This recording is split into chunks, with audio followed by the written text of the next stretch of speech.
Glória a Deus, muito obrigado, diaconisa. Essa mensagem ela tem por título O Perigo das Mágoas Não Tratadas. Eu preciso alertar você que Satanás vai querer roubar a sua atenção. Eu preciso alertar você que Satanás vai querer gerar na sua mente que, eu não sofro disso não. Sou maravilhoso. Pisou no meu pé, eu já perdoo no outro dia. Não perca essa mensagem. Atraia o seu coração para esse lugar, atraia a sua mente para esse lugar e seja ministrado. Deus ele vai partilhar algo conosco nessa noite. Antes da gente ir para a nossa história base de hoje, aquilo que Deus gerou no meu coração, eu quero que a gente possa abrir a Bíblia lá em Hebreus, capítulo 12, verso 15. Folheie a sua Bíblia comigo. Hebreus, capítulo 12, verso 15. Vamos abrir a Bíblia e fazer essa leitura. Hebreus, capítulo 12, verso 15. Vamos lá. A mídia já foi mais rápida, né? Eu fiquei sem espaço aqui. Obrigado, irmão. Tenham cuidado de que ninguém se prive da graça de Deus e de que nenhuma raiz de amargura brotando vos perturbe e por ela muitos se contaminem. Esse texto é um texto tremendo e que nos traz algumas implicações e algumas revelações. A versão que tem ali diz: tomem cuidado para que ninguém se afaste da graça de Deus. O texto não diz: tomem cuidado para que não seja expulso. Não. Tomem cuidado para que ninguém se afaste. Distanciar-me de Deus em 90%. Talvez sempre, mesmo com as circunstâncias, é uma escolha única e exclusivamente minha. A graça de Deus está disponível para mim, o amor de Deus está disponível para mim. E o texto diz: tome cuidado para que ninguém se afaste da graça de Deus. E aí ele vai dizer: para que nenhuma raiz de amargura brotando vos perturbe. Quantos de nós, em muitas situações, temos andado perturbado e não sabemos o que é que tem acontecido? Não sabemos o que é que está tirando a nossa paz, que não deixa a gente descansar, que não deixa a gente crescer, que parece que tem áreas da nossa vida que não anda, que não vai para frente. A Bíblia não chama a mágoa de sentimento. A Bíblia diz que a mágoa é uma raiz. E raiz ela não aparece de imediato. Raiz ela é algo que cresce escondido. Normalmente, se alguém machucar e eu ficar processando aquilo ali, eu estou alimentando aquele sentimento. Mas na verdade a mágoa é muito mais do que um sentimento. Ela é uma raiz que vai se aprofundando e vai enraizando no nosso ser, no nosso coração. E quando ela aparece, já está tudo contaminado. Quando alguém pisa no meu pé, me machuca, e eu consigo liberar perdão, amém, perdoar, glória a Deus, perfeito. Mas só que o perdão ele não é algo da boca para fora. Ele precisa ser construído dentro do meu coração. Porque o perdão não é somente uma palavra: Ian, eu te perdoo. Não, é eu examinar o meu coração para ver se não há nenhuma raiz dentro dele. Porque agora eu estou dizendo: eu te perdoo, mas quando eu chegar em casa, eu vou dormir em paz, eu vou ficar processando aqui. Amanhã, quando eu acordar e estiver mexendo na minha rede social e ver uma foto tua, eu vou me alegrar porque eu vi uma foto tua, ou aquilo vai alimentar a mágoa do dia anterior. Mas eu disse que eu perdoava. Muitas vezes, da boca para fora. E aquele sentimento vai criando aquela raiz no nosso coração. É isso que o Senhor quer ministrar, gente, nessa noite. É isso que o Senhor quer falar conosco nessa noite. E nos revelar a sua palavra. E eu quero trazer esse texto. Glória a Deus que a mídia parou de chamar. Quase caindo aqui o microfone. Louvado seja Deus. Eu estava tão durinho assim com o microfone escorregando. Mas eu creio, Senhor. Vamos lá, Jesus. Esse não comi, igreja. E dentro desse contexto, dessa raiz de amargura, existe uma história bíblica que talvez a gente conhece, mas pode ter passado desapercebido. A gente fazendo a leitura e de repente o texto passou à nossa vista. Mas assim como esse texto saltou aos meus olhos, eu quero que você seja ministrado. Mas a primeira coisa que você precisa entender aqui, não é porque você está tristinho: não, eu estou bem, eu sou fácil de perdoar, agora eu só quero um momento de distância. Não, eu estou bem, agora eu só quero ficar um pouquinho querido. Cuidado, pode ser uma raiz do seu coração. Cuidado, porque essa raiz pode estar ficando maior, mais forte e ficando mais profunda. E talvez a gente não perceba, mas o Senhor, que tanto nos ama, Ele diz: tenha cuidado para que você não se prive da graça de Deus. O Senhor, que é apaixonado por nós, Ele nos trouxe aqui nessa noite, nesse dia de chuva, para lembrar aos nossos corações de que se há uma raiz, a palavra, ela é mais afiada do que a espada de dois gumes.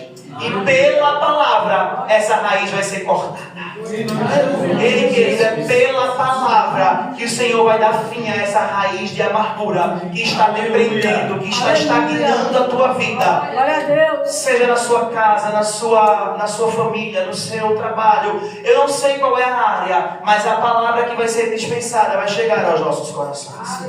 2 Samuel capítulo 16, para a gente entrar na nossa história, entendendo esse texto de Hebreus. 2 Samuel capítulo 16. Não esquece de folhear comigo a sua Bíblia. Talvez você lendo esse texto passaria batido. Talvez era um texto qualquer. Mas o verso 23 ele vai ministrar aos nossos corações. 2 Samuel capítulo 16, verso 23. Diz assim a palavra: naquela época, tanto Davi como Absalão consideravam os conselhos de Aitofel como se fossem palavra do próprio Deus. Esse texto que a gente está lendo parece ser um texto comum, mas esse texto ele está relatando para a gente, está trazendo para a gente, agora introduzindo na nossa mensagem, um homem extremamente respeitado, um conselheiro que os seus conselhos eram tidos como palavra de Deus. Alguém aqui vai se aconselhar com alguém que não confia? Alguém aqui vai se aconselhar com um estranho na rua? Não vai. Até quando a gente vai tratar com psicólogo, com terapeuta, normalmente a gente nem quer aquele que a gente sabe que fulano vai. A gente sabe que tem um código de ética, é fato. Ai, mas eu não quero não ir para onde Thaís não. Por quê? Eu não vai compartilhar nada, mas eu quero outro. Porque nós temos esses receios, essas cautelas. Então esse homem que está sendo introduzido na nossa mensagem, ele era, os conselhos dele era como se estivesse falando com o próprio Deus. Uau, que conselho maravilhoso. O cara era top. E a gente lendo esse texto, a gente está diante do período da monarquia. Davi já era rei estabelecido, e a Bíblia começa a apresentar pessoas que caminhavam muito perto dele. Uma dessas pessoas, Aitofel. Que nome esquisito, né? Aitofel era uma dessas pessoas. Ele era sábio, era um homem que era ouvido, ele era uma referência, respeitado, era um homem que tinha estratégias, que caminhou com Davi e viu Davi crescendo, viu o reino crescendo. Até agora, a gente está falando tantas qualidades desse homem. Não há nada que desabone a conduta desse homem. Ele é um homem que está aqui estável, tranquilo, bem. Não há nada. Mas eu queria chamar a sua atenção para uma coisa. Que o fato de as coisas parecerem que estão boas, bem acomodadas, estáveis, não quer dizer que nós, por dentro, estejamos bem. Sabe que a lição que a gente tira dessa apresentação de Aitofel é que você pode estar ativo no ministério, acreditando que está sendo usado por Deus, sendo ouvido por pessoas, e ainda assim carregar uma dor que você não tem capacidade de resolver. Você pode estar liderando um grupo, pode estar assumindo pessoas, pode estar orando de madrugada, pode estar acordando de manhã para orar, para falar com o Senhor, e ainda assim dizer: Senhor, por que eu estou passando por isso? Senhor, por que eu carrego esse sentimento? Senhor, por que isso aconteceu comigo? E a gente ir neste conflito, eu tenho certeza que não foi só eu quem já passei por isso aqui. A gente tem situações tão bem encaminhadas, perfeitas e resolvidas, mas tem áreas que a gente fica enganchado e parece que não anda. Provérbios capítulo 4 vai dizer assim: sobre tudo que se deve guardar, guarde o seu coração. Porque às vezes aqui fora está tudo muito bem, mas o ataque de Satanás muitas vezes, querido, não é para derrubar a casinha por fora, é para mexer aqui dentro. Muitas vezes a luta começa na sua casa, no seu relacionamento, mas ela não começa com com vocês dois, com vocês duas, discutindo ou brigando. Começa com aqueles pensamentos que de repente aparecem na minha mente, com aquela indisposição, com aquela coisa de você olhar torto assim para o outro sem motivo nenhum. É igual aqueles memes que tem no Instagram. Hoje eu acordei querendo brigar, sem nenhum motivo. E tudo que se deve guardar, guarda o seu coração. Porque aqui fora está tudo bem, a gente acordou, tomou café, as coisas estão boas, está tudo fluindo. Mas no meu coração tem algo que não está legal.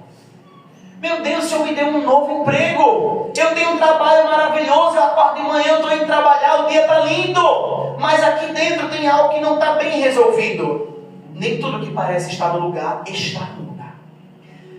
Nem tudo que parece estar posicionado, está posicionado. E essa história ela vai se desenrolando. E existe um determinado momento em que o próprio filho de Davi, Absalão, se rebela contra o pai. O reino começa a enfrentar uma crise política, um momento de divisão, e o próprio filho se rebela contra o pai. Queridos, cuide da sua casa, cuide da sua família, porque muitas vezes a rebelião não vem de fora, nasce dentro, e a gente cega os olhos e não vê as coisas acontecendo. Ah, tá tudo bem, a gente está indo na igreja, a gente vai domingo e volta, a gente vai quinta e volta, tem campanha quinta, eu vou, tem sala de oração, eu vou, certo. Mas e o coração, como é que está? E a busca em Deus e a frequência da intimidade com Deus? Tem coisas que acontecem na nossa casa que a gente olha, meu Deus, como foi isso? Se eu estou orando, se eu estou jejuando, se eu estou buscando, o que foi isso na minha casa? De repente a divisão está ali, está lá no reino. O próprio filho se levanta contra o pai. Quinta-feira foi dito aqui nesse altar, leve para sua casa uma bênção de permanência. Você que vem a esse lugar, querido, ore pela sua casa, ore pela sua família, declare a bênção do Senhor no seu lar. Acorde de manhã cantando louvor ao Senhor, entronizando o nome de Jesus, atraindo a presença do Espírito de Deus para sua casa. Porque existem situações que nos cegam de tal maneira que depois a gente só vê a luta, só vê a batalha e a gente nem sabe o porquê. O reino vivenciando essa crise, Absalão se revolta e ele se rebela contra o próprio pai. 2 Samuel capítulo 15, verso 12, a gente vai ler muitos textos aqui em Samuel. O verso 12 diz assim: depois de oferecer sacrifícios, Absalão mandou chamar Aitofel da cidade de Gilo, conselheiro de Davi. A conspiração ganhou força e cresceu o número dos que seguiam Absalão. A conspiração ganhou força. Estavam conspirando, se levantando contra Davi e ganhando força. Será que muitas vezes nós fechamos os nossos olhos, e eu falo de olhos espirituais, a ponto de não perceber que as estratégias de Satanás estão ganhando força na nossa casa, no nosso trabalho, na nossa vida, no nosso ministério? Deus está abrindo os nossos olhos nessa noite. Será que isso é ataque externo? Ou isso é coisa que eu estou alimentando dentro de mim, como a gente leu em Hebreus? A raiz de amargura dentro de mim, Satanás encontrou uma brecha. A palavra, esse texto é tão sério que diz que a conspiração se fortalecia. E o povo que seguia Absalão aumentava continuamente. Perceba. Absalão ele se apresenta como solução. Ele começa a ganhar apoio. Ele se declara rei, mas havia um rei estabelecido. A palavra vai revelar para a gente que ele ficava na porta do templo, cobiçando o coração das pessoas. As pessoas iam para lá para falar com Davi e ele ficava na porta, conquistando o coração das pessoas. Eu vou voltar para o texto de Provérbios e vou dizer a você: guarde o seu coração. Tem pessoas que estão cobiçando o meu e o seu coração, querido, para nos tirar da presença de Deus. Tem pessoas querendo cobiçar o nosso coração para nos tirar da presença de Deus. E esta cobiça vai ganhando força, vai aumentando, e a cegueira espiritual vai fechando os nossos olhos, porque estão dizendo que a gente é muito bonitinho, que nós somos muito bonzinhos, que nós somos maravilhosos. Era isso que Absalão estava fazendo. E aonde? Na porta do templo.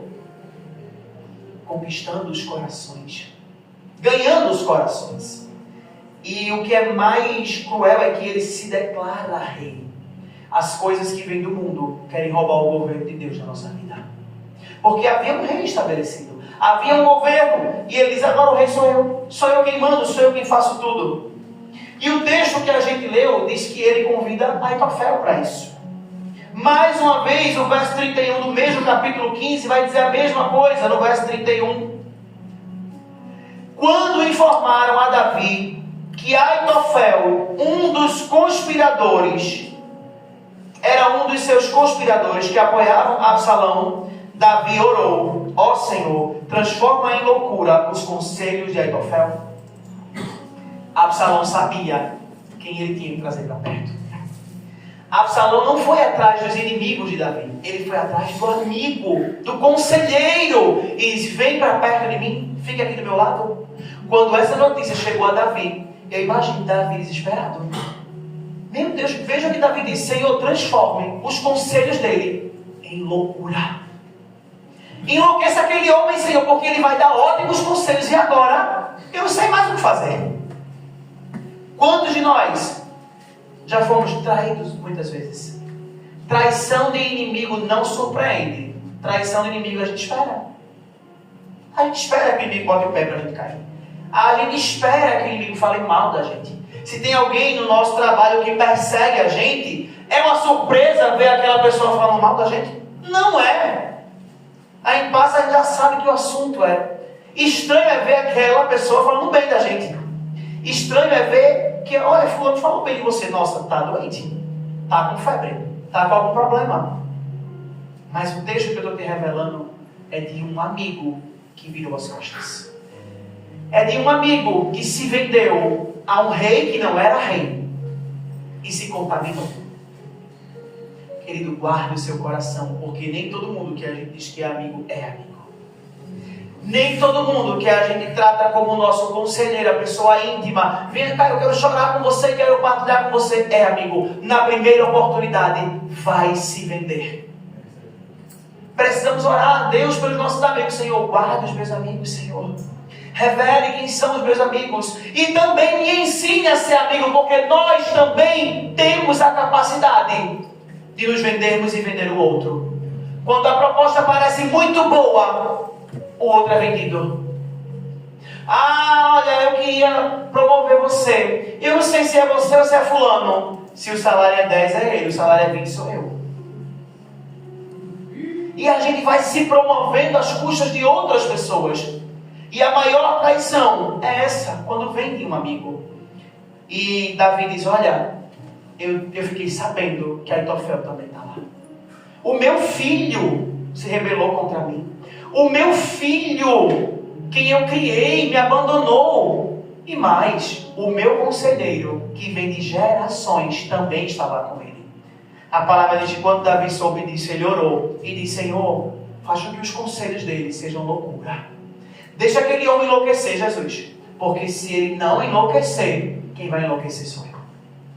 Se ele não errar os conselhos, vão derrubar esse reinado. Porque o cara é fera. Lembra que o texto que a gente leu no início diz que os conselhos dele era como se estivessem falando com o próprio Deus.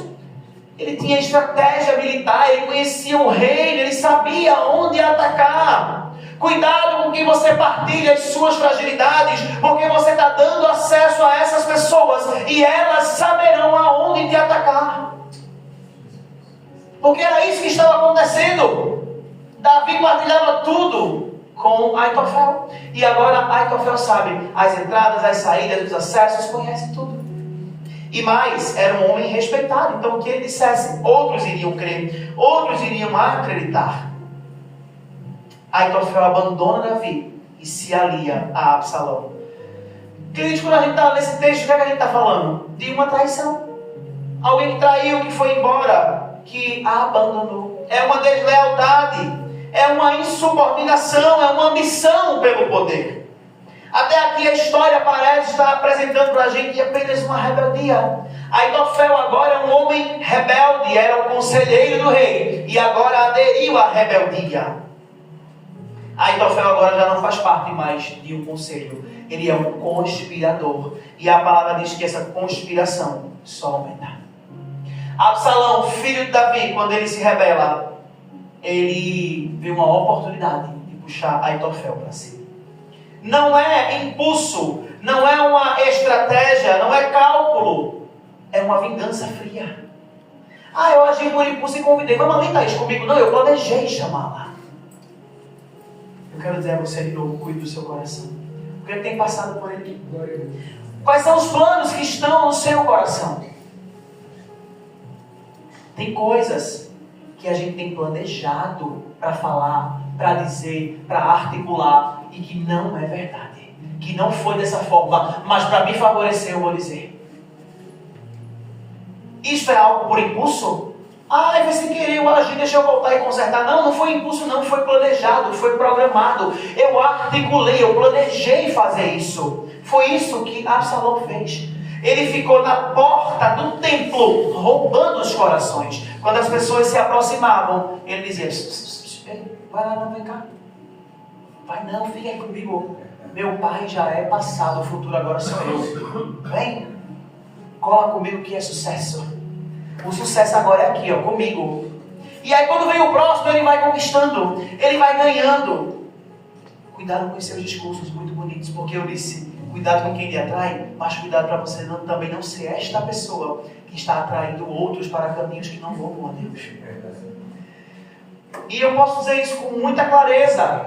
Deus não se agrada de pessoas que roubam ovelhas. Porque tem pessoas que dizem assim, pastor, eu vou visitar aquela igreja domingo. Mas quando vai lá, não vai para adorar a Deus. Vai dizer assim, menino, bora comigo para a minha igreja? Roubando o coração. Porque se eu tenho pastor, se eu tenho comida, se eu tenho palavra, se eu tenho igreja, se eu tenho templo, e alguém chega para mim e diz assim, olha, vamos comigo para a minha igreja, é alguém roubando o seu coração, tentando desvirtuar o seu propósito. Enquanto você está indo no caminho falar com Davi, Absalão está tentando roubar o coração. E Deus está abrindo nossos olhos nessa noite para dizer que os homens e as mulheres de Deus nessa casa vigiem. Vigiem quando vocês forem em outro lugar, para que o coração de vocês não sejam atraídos. Mas também vigiem quando outras pessoas entrarem por essa porta, para que vocês não fiquem, vem aqui congregar com a gente. E aí, querida, a ovelha tem pastor. Mas vem aqui é tão bom. Nós não somos chamados para isso. Tem perdidos lá fora esperando por Jesus. Tem pessoas que estão lá fora querendo um abraço. Tem homens e mulheres que nunca pisaram em uma igreja e que estão querendo conhecer esse Jesus, e nós querendo roubar ovelhas de outro pasto. Vigiemos o nosso coração, vigiemos as nossas intenções, porque era isso que Absalão estava fazendo, roubando o coração.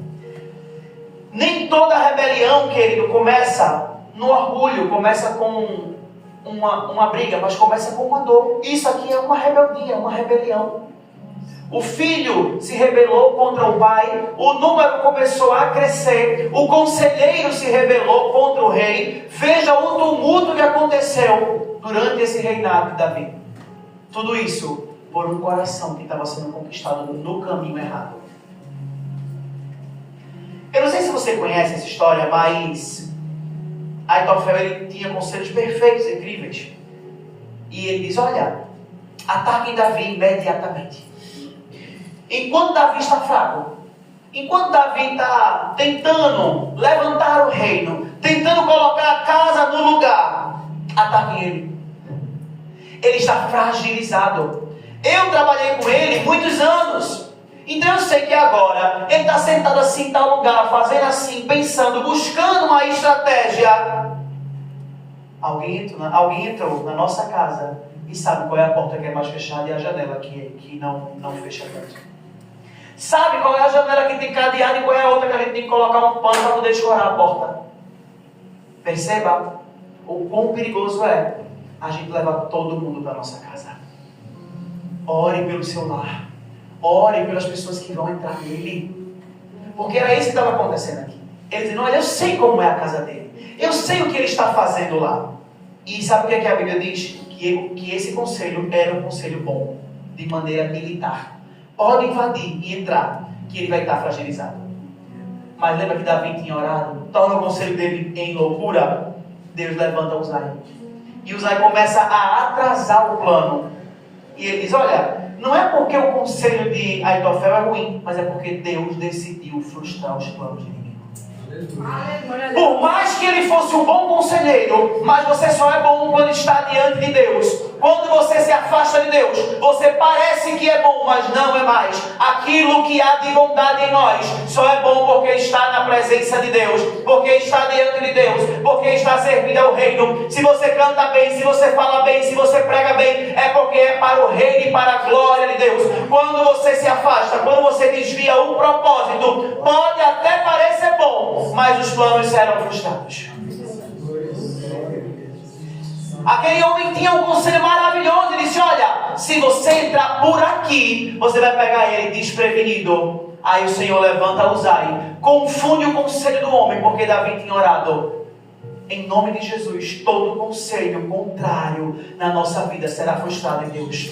Toda investida contrária será frustrada. Toda palavra lançada cairá por terra. Todo aquele que se disfarça de amigo, que não é amigo, Deus vai trazer revelação e vai fazer cair por terra. Não importa se parece um bom conselho, o melhor conselho está no Senhor. Deus é essa revelação. E ele disse, olha, esses planos serão frustrados. Aí Aitofel disse, oxente, o meu plano era maravilhoso. Eu sou o melhor conselheiro.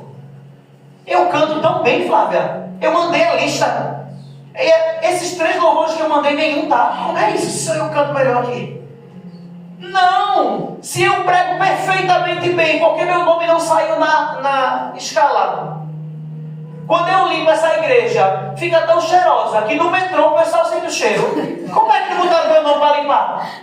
Não pode. Estão querendo que eu vá trabalhar em escola para limpar as salas? Então, bem que eu limpo? Não, tem algo de errado. Assim estava Aitofel. O meu conselho é maravilhoso. Eu conheço ele. Eu sei como é a casa dele. Eu sei que ele estava fragilizado. O meu conselho foi perfeito. Por que ele não seguiu o meu conselho? E ele pensa que está tudo perdido.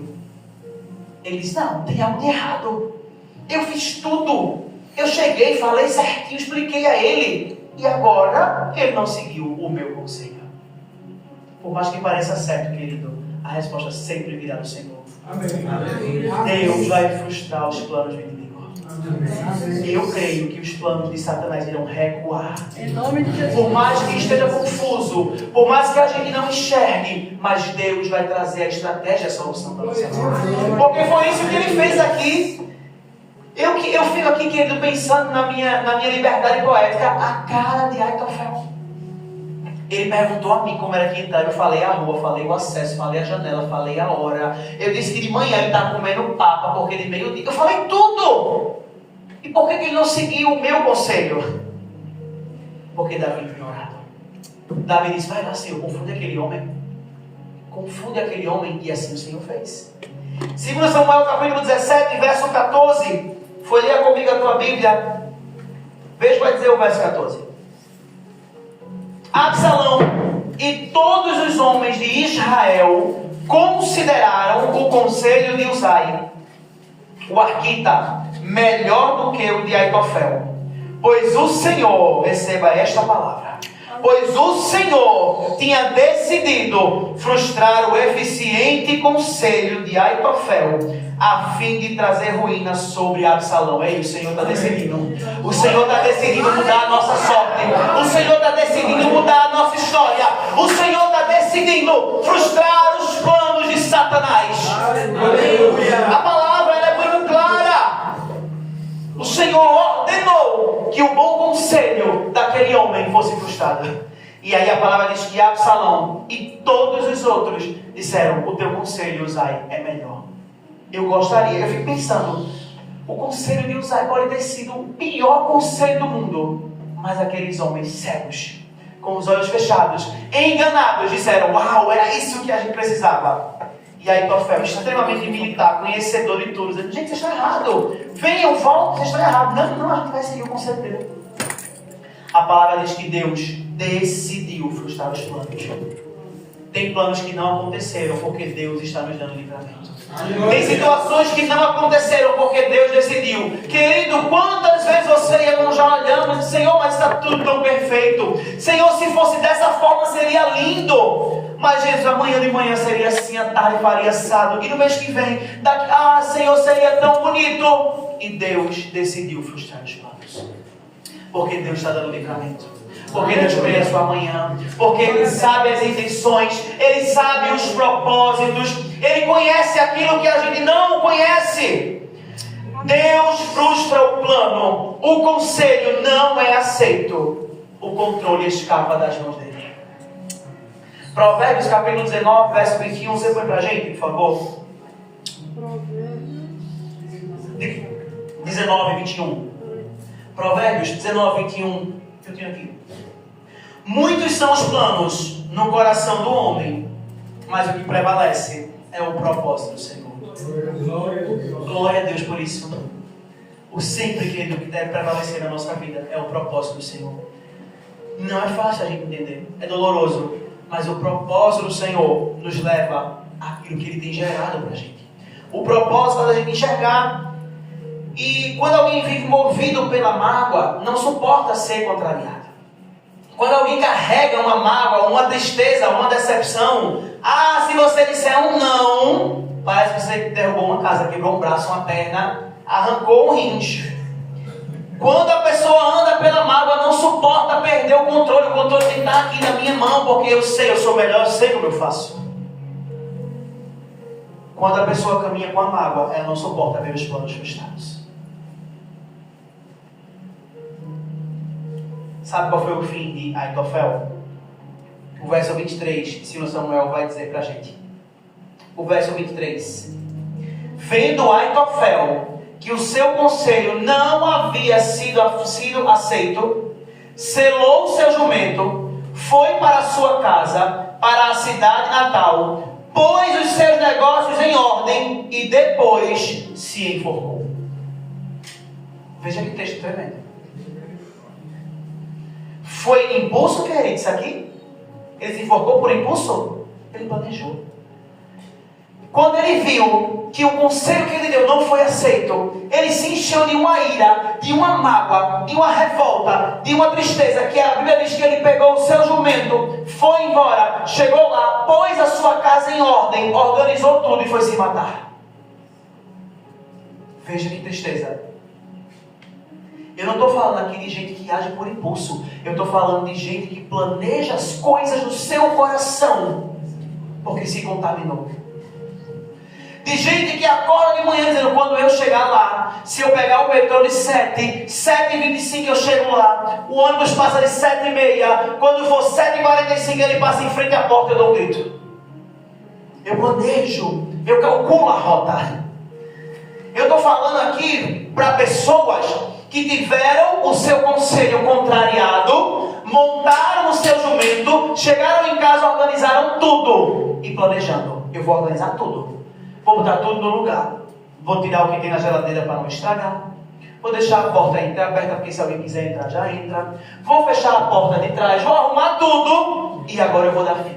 Porque o meu conselho não foi aceito.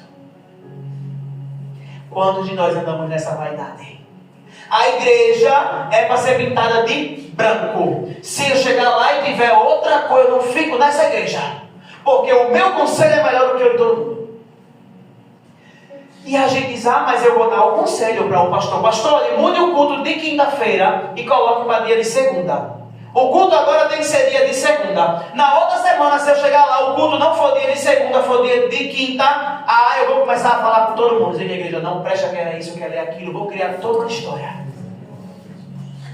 É lamentável, mas tem pessoas que agem assim, que planejam assim, que se articulam assim. E vejam o fim desse homem. A mágoa desse homem, a tristeza que ele carregava, ela não ficou apenas no coração, ela conduziu aquele homem à morte. Queridos, vigie seu coração. Tem coisas crescendo dentro de você que podem te conduzir à morte. Tem coisas que têm aparecido no seu coração que podem te levar a um fim, que não é o fim que há propósito, que há planos de Deus na sua vida. Tiago, capítulo 1, verso 15. A mídia vai me ajudar e a gente vai fazer essa leitura. Tiago, capítulo 1, verso 15. Atente-se a esse texto. Então, esse desejo, tendo sido concebido, dá a luz ao pecado. E o pecado, uma vez consumado, gera a morte. Veja, o desejo estava aqui, o desejo chegou. Aí foi alimentado, foi concebido. Ele deu a luz ao pecado. E o pecado gerou a morte. Tudo isso porque uma flecha inflamou o nosso coração. E de repente aquele que chegou, aí foi inflamando, foi. Quando a gente viu, saiu o pecado, chegou a morte. Vale a pena alimentar isso, querido, no seu coração? Vale a pena guardar a data que pisaram no seu pé? Vale a pena você... Tem gente que se pudesse imprimir uma foto e botar assim, nessa rua que fulano não entra. Porque vai carregando essa mágoa, essa tristeza, e vai andando com isso no coração. A mágoa, ela começa como uma dor comum. Ela talvez vai virando um ressentimento e evolui para decisões destrutivas. Mas eu preciso chamar a sua atenção para a gente pensar em uma coisa junto. Por que Aitofel se revoltou contra Davi? A gente está falando de um homem que era conselheiro do rei, que andava com ele. Isso tudo foi porque o filho chamou ele. Absalão disse: olha, deixa meu pai vir ficar comigo. Mas o que é que faria esse homem se revoltar? O que é que fazia esse homem dar as costas a Davi? Se você ler a história, o livro de 2 Samuel, no capítulo 11, esse texto vai revelar para a gente o pecado de Davi. Todos nós conhecemos Davi comete um pecado grave, adultera com Batseba. Davi, além de adulterar, manda matar Urias para encobrir o seu pecado. O texto diz em 2 Samuel, capítulo 11, eu não lembro, mas eu quero chamar a sua atenção para uma coisa. Uma tarde qualquer, Davi se levantou e foi passear pelo terraço do palácio. Do terraço viu uma mulher bonita tomando banho. Do terraço. O homem estava em casa, dormindo, acordou, levantou, foi dar uma volta no terraço, se contaminou. Acabou com toda a sua vida. Pegou uma mulher que não era dele, mandou matar o marido, trouxe a mulher engravidou, só derrota. Por isso que a Bíblia diz: vigiai a todo tempo, orai sem cessar, porque o que era um simples passeio em uma janela virou uma sentença de morte. O que era, eu não vou hoje não, porque eu vou só dar uma voltinha. Mas é só isso, menino, mas é só isso. E olha, é tão leve, é só uma besteirinha. Dentro de uma casa, Davi acabou com a vida dele, com outra família, que dirá em certos lugares. Cuidado com os locais que você tem andado, querido. Cuidado com o ambiente. Eu já disse aqui nesse altar e vou dizer de novo. Tem ruas que não é mais para a gente andar. Tem telefones que não é mais para a gente visitar. Tem pessoas que não cabem mais na nossa roda. E eu não estou dizendo que nós somos aqueles crentes que agora não falam mais com ninguém, não quero conversa com ninguém. Não, mas são pessoas que vão nos levar para longe do propósito de Deus. São pessoas que vão nos contaminar. Davi só foi na janela. Que janela maldita. Do outro lado, uma mulher bonita tomando banho. Veja que obra maligna. E a Bíblia vai dizer que Davi, ele comete esse erro. Além de cometer esse, cometeu o outro para poder encobrir o erro. Davi se arrepende diante de Deus. A Bíblia vai mostrar isso para a gente. Arrepende ou não? Arrepende. Mas eu preciso lembrar a você que todo pecado tem consequência. E é muito doloroso porque a gente peca, mas tem que lidar com a consequência. Gálatas capítulo 6, verso 7. A mídia vai ajudar para que você leia comigo esse texto. Para que você veja que eu não estou lendo outra Bíblia, senão esta. Gálatas capítulo 6, verso 7. Não se deixe enganar, de Deus não se zomba, pois o que o homem semear, isso também colherá. E é muito triste porque Deus, ele vai perdoar, vai. Mas a consequência existe. O preço a ser pago existe. Querido, se você machucou alguém, precisa se reconciliar. Se você feriu alguém, precisa se reconciliar. precisa liberar perdão, precisa abrir mão disso, porque o pecado vai gerar uma consequência. Davi cometeu todo esse circo, essa história tão grandiosa de olhar para uma mulher, de querer, de mandar buscar ela, de saber que o marido dela estava numa guerra. Veja que contenta. Manda matar o marido, engravida a mulher, pede perdão. Deus é misericordioso, amém? Amém. Mas a consequência existe. E a consequência chegou para Davi. E sabe o que é mais triste? É que Davi não foi o único atingido por esse pecado.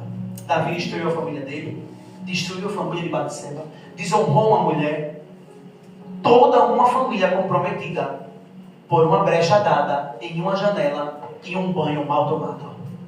Que banho mal tomado! Grande foi esse banho.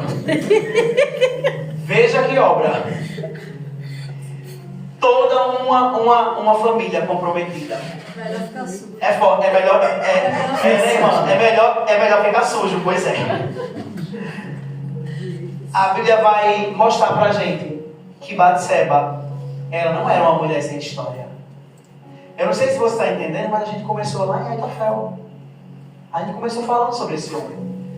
Conselheiro Davi, andava com ele. O que é que fez esse homem se revoltar? Eu vou revelar isso a você através da palavra. 2 Samuel, capítulo 23 e o verso 34. Aqueles textos que a gente não gosta de ler, mas é esse texto que vai nortear e revelar um pouco mais dessa mensagem. 2 Samuel 23, verso 34. Quando a gente vê aqui um texto desse, a gente pula logo. Não é? Mas veja o mistério. Elifelete, filho de Asbai, de Maaca, Eliam, filho de Aitofel e de Gilo. Não entendi nada. Sabe como é que a gente resume? Aitofel era avô de Batseba. A mulher que Davi desonrou. A mulher que Davi mandou buscar para se relacionar com ela. A mulher que Davi planejou matar o marido. A mulher que Davi engravidou e desonrou. Talvez ela tenha dito: não, vovó, eu estava em casa, eu estava tomando um banho. E o rei mandou vir aqui me buscar. A mensagem está ficando mais clara, né, para a gente? Perceba o seu coração, querida.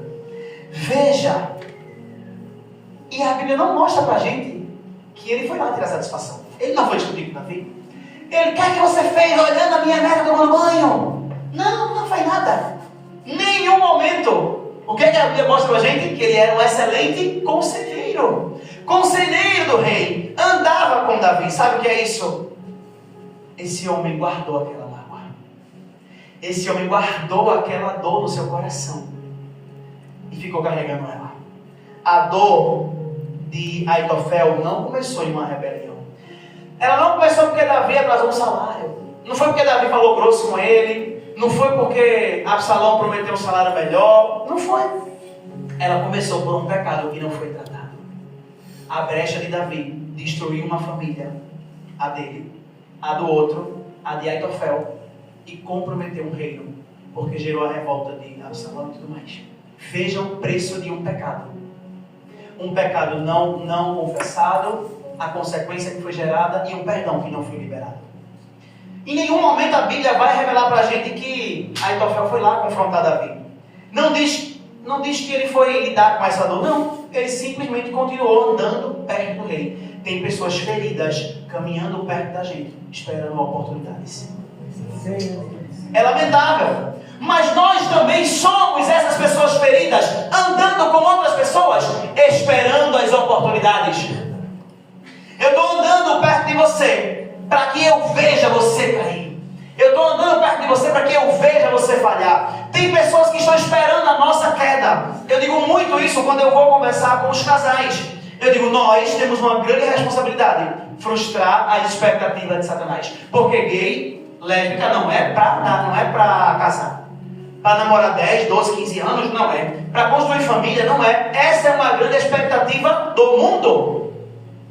E nós temos que frustrar. É sim, querido. É para casar sim, é para dar certo sim, é para passar muitos anos sim, é para glorificar a Deus sim. Então tem pessoas que andam com a gente, mas nossa, Rodrigo volta 13 anos já, meu Deus. Mas por trás vamos ver, né, quanto tempo dura. Vamos ver quanto tempo passa. Caminham com a gente para esperar a nossa queda. E era isso que estava acontecendo com Aitofel. Ele andou perto do rei. Ele dava os melhores conselhos ao rei, mas esperando uma oportunidade. E eu imagino que aquele homem olhava e dizia: você acabou com a minha família. Foi por causa de você que a minha neta engravidou.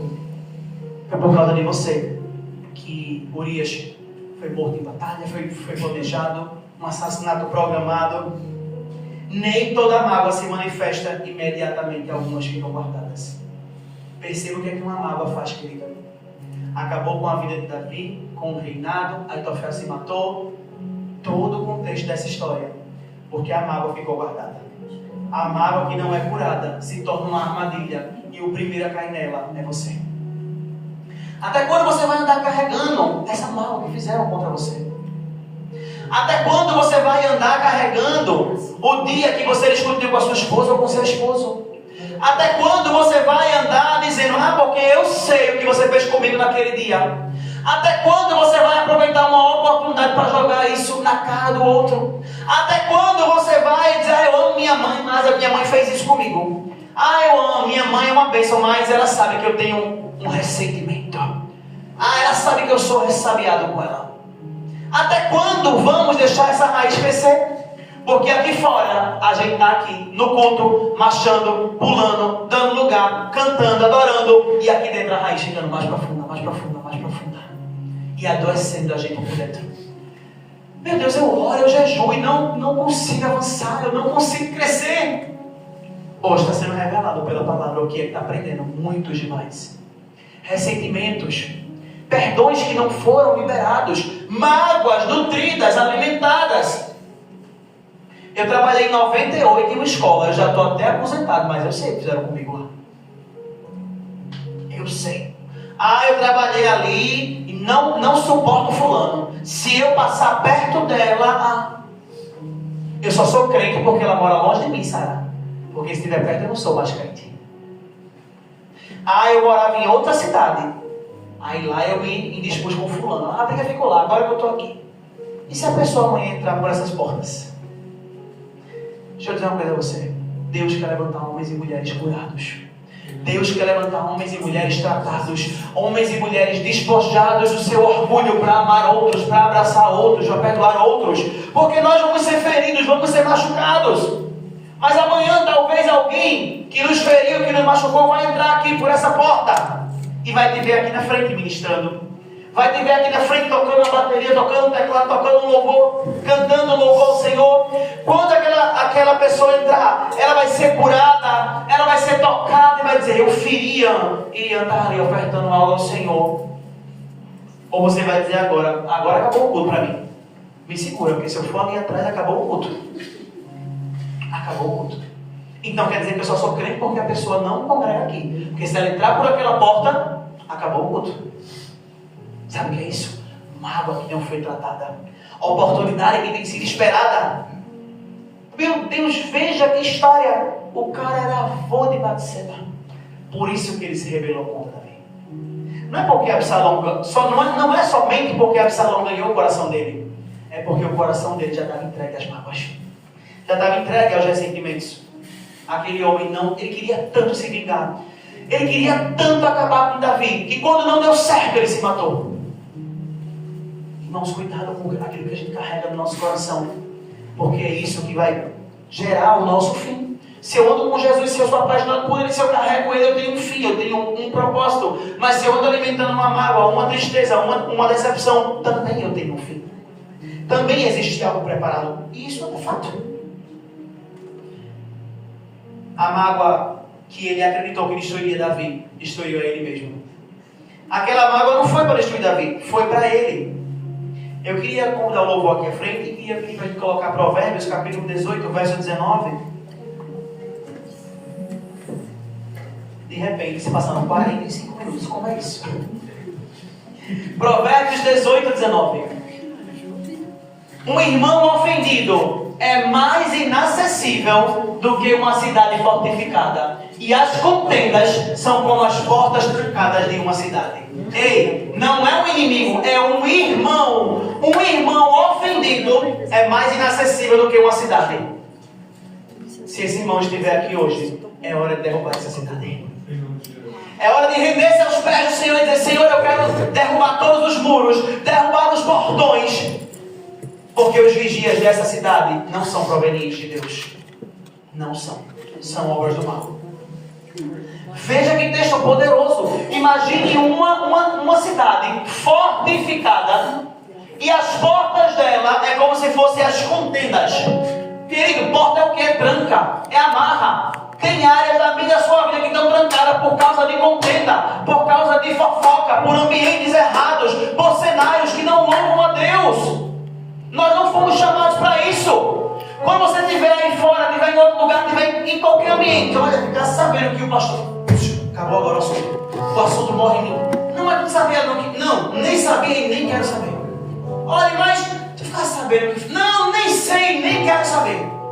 O assunto veio com você, mas em mim ele morreu. Aqui ele cai por terra. Porque nós somos homens e mulheres de Deus. E que se a gente der essa brecha vai nos matar. Se a gente deixar essa mágoa criar espaço no nosso coração, ela vai nos matar. Tem gente que vem à igreja sem a Bíblia. Porque se o vizinho ver saindo com a Bíblia, vai querer saber onde é a igreja, vai vir contar a história toda. É triste. É muito triste. Se você anda escondido, querido, se aonde você mora, ninguém sabe que você é crente, porque você não dá testemunho, comece a dar testemunho. Comece a mudar o seu discurso. Comece a ser uma pessoa diferente no seu bairro, porque o maior evangelismo é onde a gente mora. É na nossa casa, na nossa família. Não é com os de fora. Não é aqui que eu tenho que ser crente. É lá. É onde ninguém me vê. Deus, ele não está expondo pessoas. Não pense nisso. Deus, ele está chamando corações para serem curados. Deus, ele não está dizendo para a gente: olha, eu vim revelar a você que você tem uma mágoa. Não. Ele veio dizer para a gente: tire esta mágoa antes que ela venha uma raiz. Antes que essa raiz dê fruto e esse fruto vire uma destruição. Precisamos romper isso. Precisamos abrir mão dessa mágoa. A mensagem ela foi extremamente reveladora aos nossos corações. Um homem que andava com um rei maravilhoso, caminhando com ele, de repente, uma vida inteira caminhando com ele para descobrir: eu só estive do seu lado esperando uma oportunidade. E nós dizemos: Senhor, me livre dessas pessoas. Mas muitas vezes nós também somos dessas pessoas que andamos com outros esperando uma oportunidade. Deus está aqui hoje, olhando nossos corações, olhando a nossa vida e nos mostrando de que a palavra é esse machado para cortar essa raiz. Aleluia. A palavra é o que vai arrancar essa raiz de amargura do nosso coração. Mas ela vai nascer também com atitudes. Eu preciso romper isso. Não dá mais para caminhar com isso. Deus disse algo muito claro no meu coração hoje. Diaconisa, pastor Luiz, muito claro. Tem pessoas que anseiam ser obreiro, ser diácono, ser presbítero. E isso não é um problema. Que bom que desejam, que querem servir. Mas antes precisam verificar o coração. Antes precisam se arrepender. Antes precisam se reconciliar com as pessoas. Eu preciso deixar de lado a minha vergonha e dizer assim: olha, eu pequei contra você, me perdoe. Eu preciso romper isso. Eu preciso encontrar as estratégias para abrir mão do meu pecado. Deus, ele é essa ajuda. Deus, ele é aquele que tem a capacidade de nos ajudar. A palavra foi revelada. Aquele homem guardou tanto aquilo que morreu. E Davi terminou muito bem. Davi foi terminar o reinado dele. E aí? A gente está esperando ver a derrota do outro e Satanás está preparando a nossa. Não fique sentado vendo a derrota do outro e nem imaginando Satanás preparar a sua. Diga a ele: Senhor, frustre os planos de Satanás, assim como o Senhor frustrou os planos de Aitofel. Faça esses planos cair por terra, Senhor, e me dê uma nova oportunidade. Eu vou aproveitar essa oportunidade, Senhor. Senhor, eu vou abrir mão do meu ego nessa noite. Eu vou deixar o meu ego, eu vou perdoar o meu esposo, a minha esposa. Eu vou perdoar quem me feriu. Eu não vou mais levar para minha casa, Senhor, aquela briga de 2010. Aquela mágoa, aquela contenda vai ficar fora aqui hoje. Quantas vezes o seu esposo, a sua esposa tem dito a você: você vai passar isso de novo na minha cara? Até quando alguém vai ter que perguntar a você: você vai esfregar isso de novo na minha cara? É hora de abrir mão disso. É hora de deixar aos pés do Senhor e dizer: Senhor, trate o meu coração, porque eu estou caminhando para um caminho de morte. Eu convido você a ficar de pé nessa noite.